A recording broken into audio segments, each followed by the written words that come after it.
Sir నమస్కారం sir.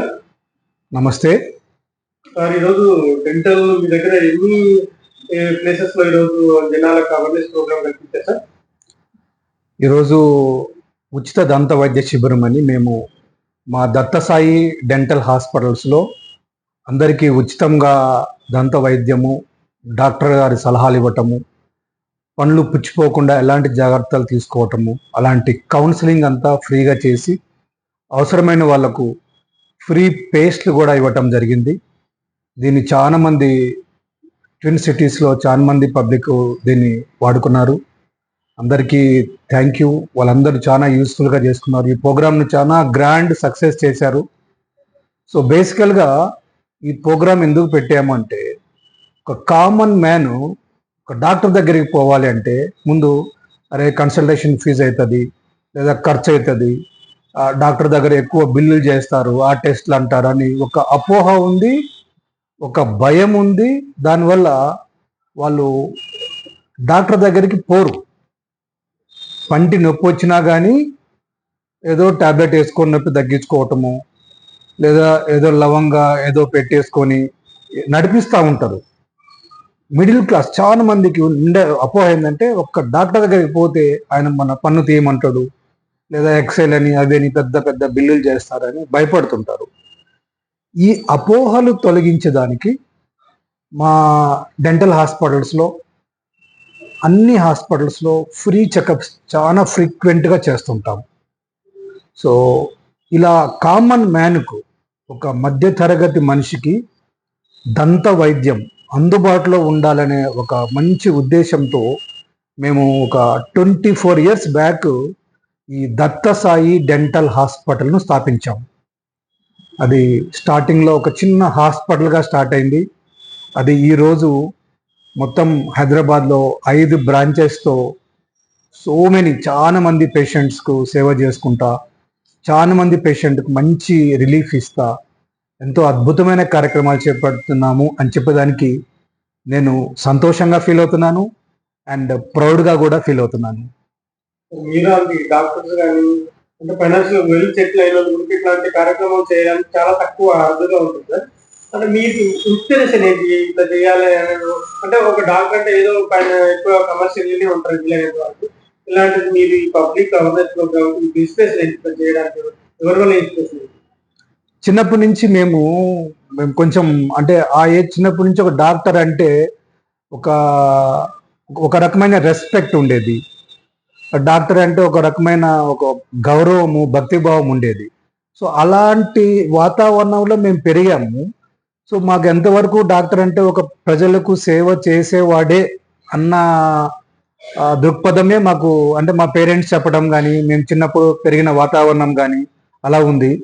So లక్కీగా మేము కూడా మా స్టడీ కోసం ఏం ఖర్చు చేయలేదు. మేము గవర్నమెంట్ డెంటల్ కాలేజీలోనే చదువుకున్నాము.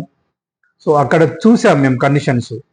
సో అండ్ మా స్టడీస్కు గవర్నమెంట్ స్పెండ్ చేసింది, గవర్నమెంట్ ఎంతో ఖర్చు పెట్టి మమ్మల్ని చదివించింది. సో మేము దాన్ని సొసైటీకి ఎంతో కొంత ఇవ్వాలి కదా. సో ఆ ఉద్దేశంతో చలో సొసైటీకి ఏదో ఒకటి ఇవ్వాలా, అంటే మనం ఏదో అమెరికాకో యూకేకే వెళ్ళి అక్కడ ప్రాక్టీస్ చేసుకుంటా అక్కడ ప్రజలకు సేవ చేసేదానికంటే ఇండియాలోనే చేద్దాము, ఇక్కడే ప్రజలకే సేవ చేద్దాము అండ్ తక్కువ రేట్కే సేవ చేద్దాము అనే ఉద్దేశంతో అండ్ ఎక్కడైతే అవసరం ఉంటుందో మా బ్రాంచెస్ చూసుకుంటే మేము ఎక్కడెక్కడైతే మిడిల్ క్లాస్ పీపుల్ ఉన్నారో వాళ్ళ దగ్గరకు అప్రోచ్ అయ్యే విధంగానే మేము క్లినిక్స్ పెట్టాము. ఆ మిడిల్ క్లాస్ పీపుల్కే హెల్ప్ చేయాలా అన్న ఉద్దేశంతోనే తక్కువ రేట్తోనే ఒక 24 years నుంచి ప్రాక్టీస్ చేస్తూ ఉన్నాం నిర్విఘ్నంగా. అండ్ మా హెల్త్ కూడా దానికి సహకరిస్తుంది. దేవుడి Devala it should go further more years.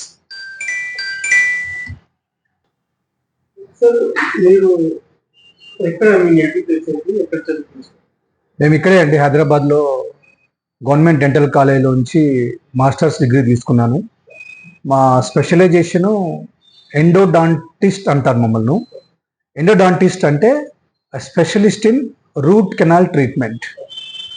So చాలా మంది రూట్ కెనాల్ ట్రీట్మెంట్ అంటే ఏందో తెలియదు.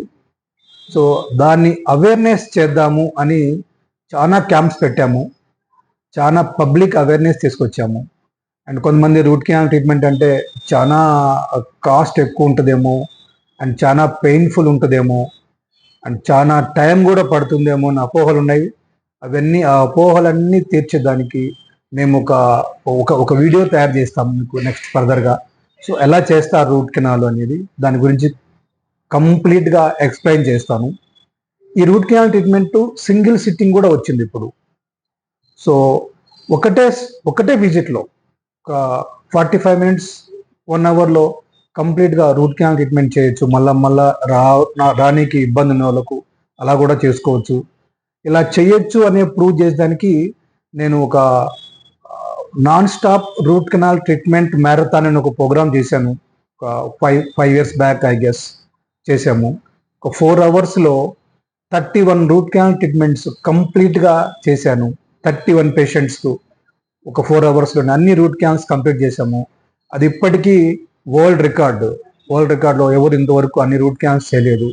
అది ఇండియా బుక్ ఆఫ్ రికార్డ్స్లో అది పబ్లిష్ అయింది. మీరు దాంట్లో వెరిఫై చేసుకోవచ్చు ఎట్లా చేసాము ఎలా ఉందనేది. సో బేసికల్గా ఈ రూట్ కెనాల్ అనేది పెద్ద ప్రాసెస్ కాదు, పెద్ద పెయిన్ఫుల్ కాదు, అండ్ చాలా ఎక్కువ ఖర్చు కూడా ఉండదు. నార్మల్ కామన్ మ్యాన్ అఫోర్డబుల్లోనే అయిపోతుంది. మన దగ్గరికి పేషెంట్ కానీ వాళ్ళ కన్సల్ట్ కానీ ఎట్లాంటి ప్రాబ్లమ్స్ లేకపోతే డెంటల్ ప్రాబ్లమ్స్ మాకు వచ్చే పేషెంట్స్లో ఎక్కువ మంది కంప్లైంట్ పెయిన్, పంటి నొప్పితోనే ఒక 60% పీపుల్ వస్తారు. మిగతా 40%లో they will come for cosmetic purpose.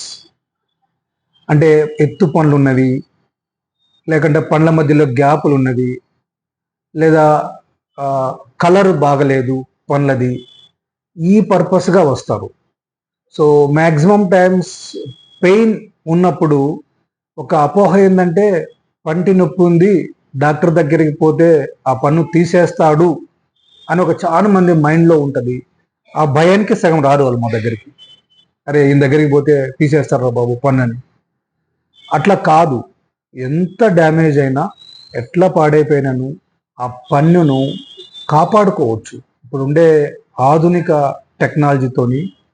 So తీయకుండాను ఆ పన్నును కాపాడుకోవచ్చు. చాలా టెక్నిక్స్ ఉన్నాయి, చాలా ప్రొసీజర్స్ ఉన్నాయి.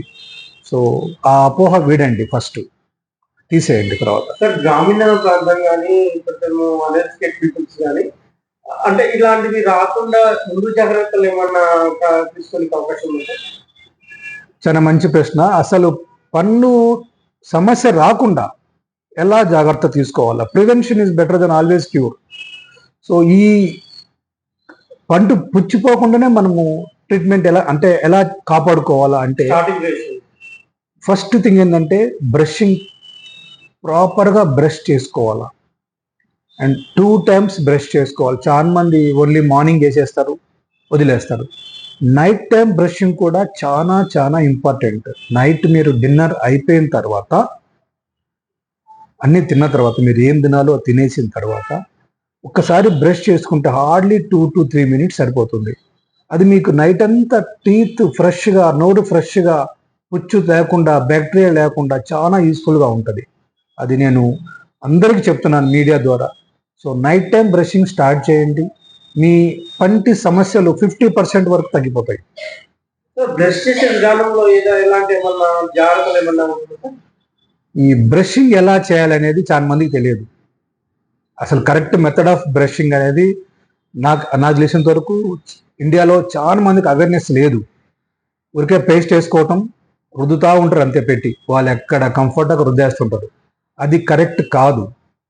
సో బ్రష్ మీద పేస్ట్ వేయటం కూడా ఒక టెక్నిక్ ఉంటుంది. సో హాఫ్ ద థింగ్, మీ బ్రష్ లెంగ్త్లో ఆ బ్రిజిల్స్ ఉంటాయి కదా, దాని లెంగ్త్లో హాఫ్ వరకు వేసేసి అది ట్యాప్ చేయాలి. ట్యాప్ చేసినాక అది పేస్ట్ కొంచెం కిందికి వెళ్తుంది. ఆ తర్వాత స్టార్ట్ చేయాలి బ్రషింగ్. బ్రషింగ్ ఎలా చేయాలి అంటే ఒక సర్క్యులర్ మోషన్లో, లేదా పైనుంచి కిందికి, పై టీత్ని బ్రష్ చేసేటప్పుడు పైనుంచి కిందికి రావాలా, కింది పళ్ళని బ్రష్ చేసేటప్పుడు కింది నుంచి పైకి రావాలా. ఆ మోషన్లో అదే పద్ధతిలో బ్రష్ చేసుకోవాలా. అండ్ ముందు పళ్ళు బ్రష్ చేసేటప్పుడు సర్క్యులర్ మోషన్లో బ్రష్ చేసుకోవాలా. మీ బ్రష్ అన్ని ఏరియాలను కవర్ చేయాలి. చాలా మంది లోపల పక్క సరిగ్గా బ్రష్ చేయరు. మేము ఒకసారి ఆ ఓరల్ క్యావిటీ ఎగ్జామినేషన్ చేస్తే ఆ టంగ్ కింద, అంటే కింద పనులు వెనక భాగంలో చాలా పాచి పేరుకొని ఉంటుంది.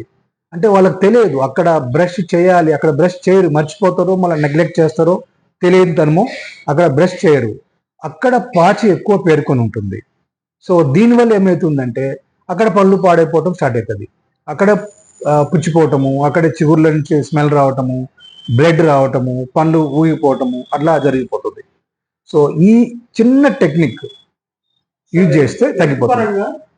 ఏదో లైట్ ఫిజిషియన్ అంటే ఏదో జ్వరము అలాంటిది కానీ, లేదంటే ఇట్లా స్టమక్ అట్లాంటివి పబ్లిక్ గవర్నమెంట్ ఇట్లాంటి దాంట్లో ఏమన్నా ఇంకా ముందుకు తీసుకెళ్ళాలంటే ఎట్లాంటి క్యాంపెయిన్ కానీ ఏదైనా చేయాలి గవర్నమెంట్ బేసికల్ గా ఈ ప్రివెన్షన్ మీద ఫోకస్ చేయాలండి. సో ప్రివెన్షన్ మీద ఫోకస్ చేస్తే గవర్నమెంట్ ఇన్కమ్ కూడా, అంటే ఖర్చు కూడా తక్కువ అవుతుంది, ట్రీట్మెంట్ ఖర్చు ఎక్కువ అవుతుంది. సో మాస్ లెవెల్లో అందరికి గ్రామీణ ప్రాంతాల్లో డెంటిస్ట్లను డిప్లాయ్ చేసేసి, గ్రామీణ ప్రాంతాల్లో పబ్లిక్ అవేర్నెస్ ఉంటే సగం అవసరం పడదు, డాక్టర్ అవసరం పడదు. మీకు ప్రాపర్గా ఎలా బ్రష్ చేసుకోవాలా, ప్రాపర్గా చెకప్ చేసుకుంటే అసలు మీ పనులు పుచ్చిపోవు. పనులు తీసే వరకు రారు కదా. పనులు తీసే వరకు వస్తున్నారంటే మీరు నెగ్లెక్ట్ చేయటం బట్టే కదా. కొంతమందికి ఏమన్నా పుచ్చిపోతే అప్పటికప్పుడే ఫిల్లింగ్ చేస్తే అది పెద్ద ఖర్చు ఉండదు. డెంటల్ ఫిల్లింగ్ అనేది చాలా చీప్ ఉంటుంది, చాలా తక్కువ ఖర్చులో అయిపోతుంది. మనకి ఎక్కడ సమస్య వస్తుంది అంటే మనం దాన్ని నెగ్లెక్ట్ చేయటం వల్ల ఆ పుచ్చు పెరిగేసి అది ఇంకా పోయి రూట్ కెనాల్కి పోవటము, దాని మీద క్యాప్లు వేసుకోవటము, లేదా తీసి ఇంప్లాంట్స్ వేసుకోవటం, అన్ని ఖర్చు పెరిగిపోతుంది, పేషెంట్ నష్టపోతున్నారు. క్వశ్చన్ సార్, అది డెంటల్స్ ఏదో క్లీనింగ్ చేసుకోవడం వల్ల లైటింగ్ పూర టైప్ ఏదో అవుతుంది, దానివల్ల తొందరగా లూజ్ అయ్యే అవకాశాలు ఉన్నాయని ఒక అపోహ సార్. అట్లాంటి మీరు ఇన్సల్ అవుతుంది సార్? అది అపోహ మాత్రమే. పండ్లను క్లీన్ చేయటం వల్ల కానీ, డెంటల్ స్కేలింగ్ అంటారు, దానివల్ల పంటికి ఎలాంటి డ్యామేజ్ లేదు.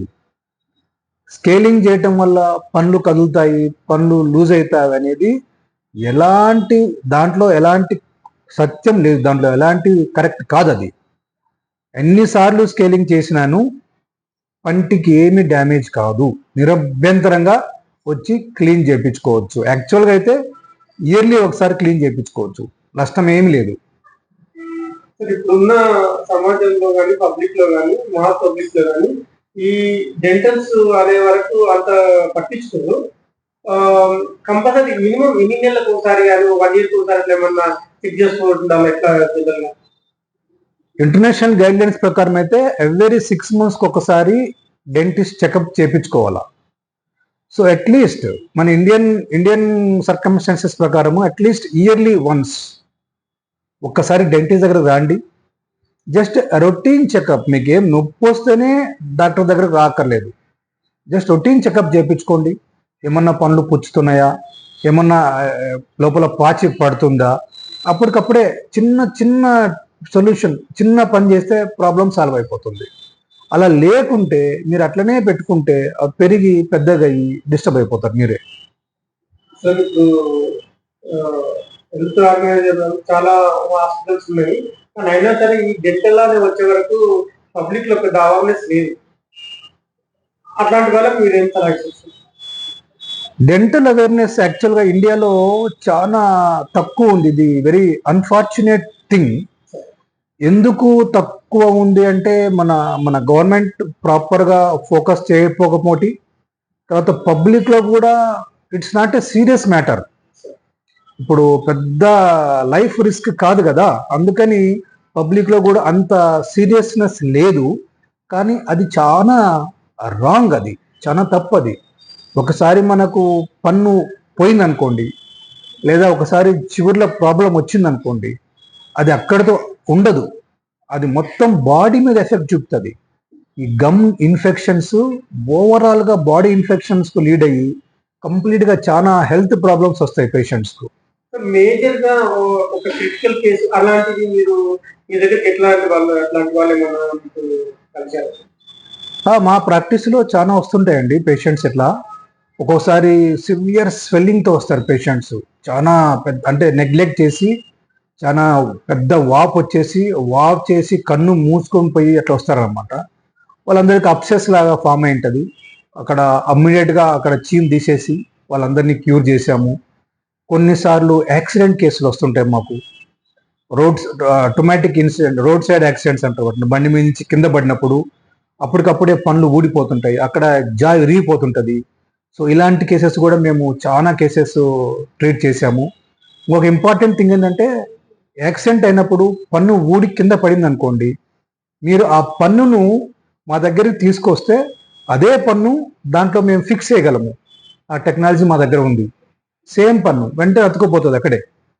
జా ఫ్రాక్చర్ అవుతుంది. అప్పటి రోజుల్లో జా ఫ్రాక్చర్ అయితే పెద్ద ట్రీట్మెంట్ చేసేవాళ్ళు. ఇప్పుడు సింపుల్గా మొత్తం అన్ని లోపల ఇరిగిపోయిన 2 జాయింట్స్ను అప్పటికప్పుడే అతికేయగల టెక్నాలజీ వచ్చింది. మంచి అడ్వాన్స్మెంట్స్ బాగున్నాయి. సో ఓన్లీ థింగ్ ఏంటంటే పబ్లిక్ అవేర్నెస్ లేదు. సో ఈ పబ్లిక్ అవేర్నెస్ రావాలా, చాలా రావాలా. మనకు చాలా మీడియా హెల్ప్ చేయాలా, గవర్నమెంట్ రావాలా. ఇసులకే ఒక్కరితో కాదు అది.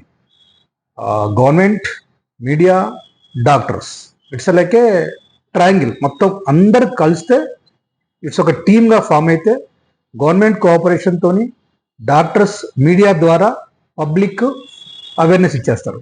అప్పుడు కామన్ మ్యాన్కు అవేర్నెస్ వచ్చేస్తుంది, సొసైటీ బాగుపడుతుంది. సొసైటీ అన్నారు సార్. మీరు మీరు ఉన్న దాంట్లో ఒక స్థాయిలో ఉన్నారు, ఒక వృత్తిలో ఉన్నారు, డాక్టర్గా మీరు సహాయం చేస్తారు. ఇట్లా మీలాగా సహాయం చేయడానికి మీరు ఇచ్చే సలహా? ఈ హెల్ప్ సొసైటీకి ఎంతో కొంత మనం బ్యాక్ ఇవ్వాలండి. అది అది మ్యాండేటరీ. యాక్చువల్లీ మనం ఎప్పుడు సొసైటీని తీసుకోవటం కాదు. వెన్ సొసైటీలో ఉన్నప్పుడు మనం ఎంత ఇస్తామనేది మీ విజ్ఞత. నువ్వు ఎర్న్ చేసిన దాంట్లో 100 రూపీస్లో నువ్వు 1 రూపీ ఇస్తావా, 50 రూపీస్ ఇస్తావా అనేది నీ ఇండివిజువల్ పర్సెప్షన్. దాని గురించి మనం ఏం చెప్పలేము. ఒక్కొక్కరికి గ్రీడీ పీపుల్ ఉంటే 100కు 100 పాకెట్లో పెట్టుకుంటారు. ఉన్నోడు 100 రూపాయలు ఉంటే 100 రూపాయలు 50 రూపాయలు కాంట్రిబ్యూట్ సొసైటీ చేస్తాడు. అని నా వరకు వచ్చినప్పుడు సొసైటీకి ఇవ్వాలని మేము చాలా స్ట్రాంగ్గా determine అయినాము.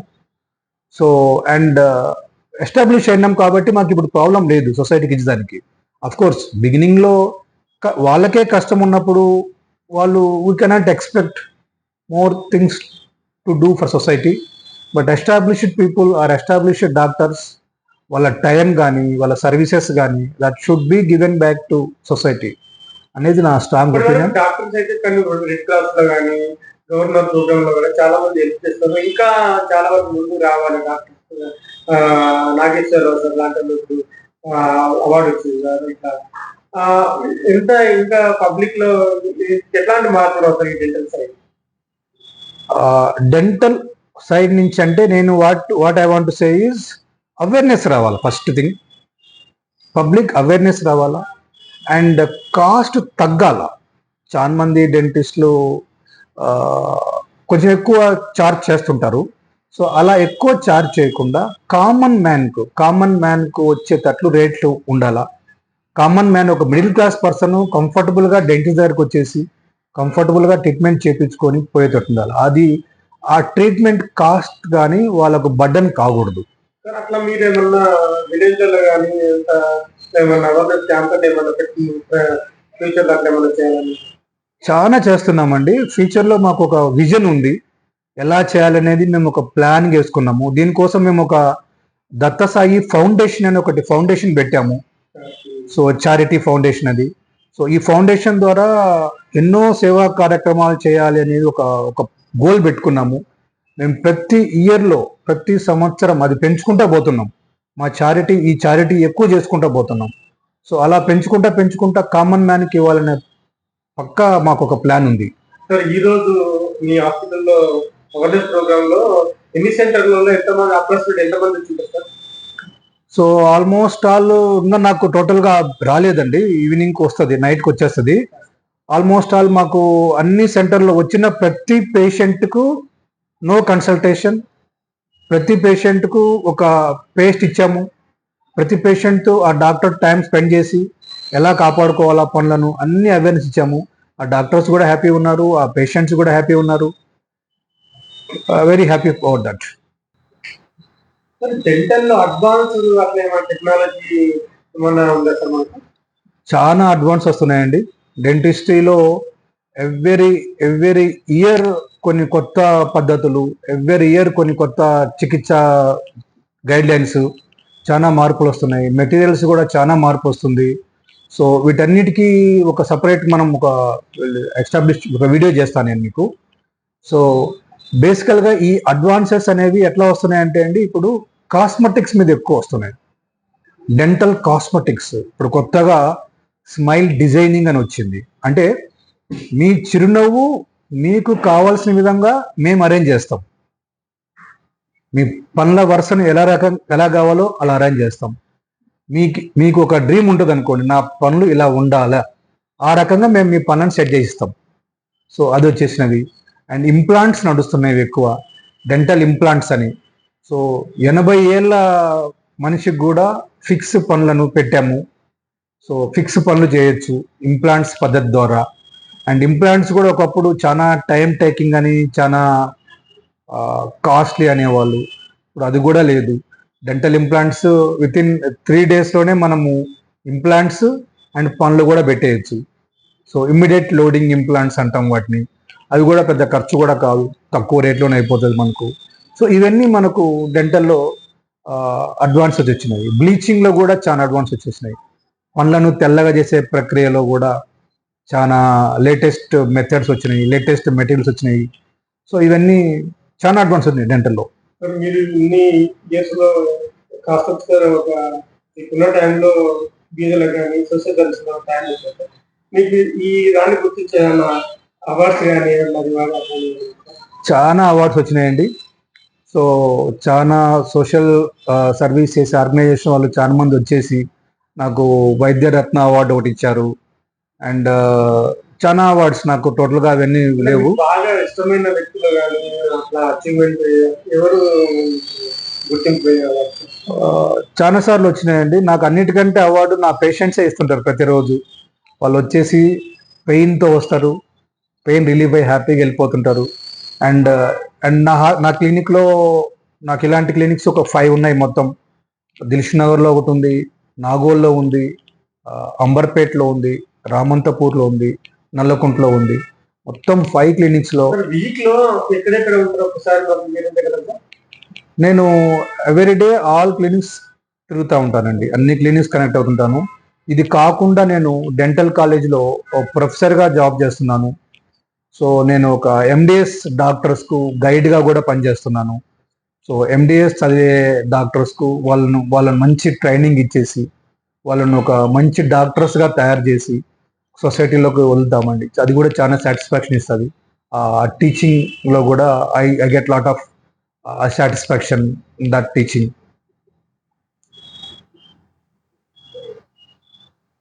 Sir thank you sir, మీ అమూల్యమైన time. Thank you very much.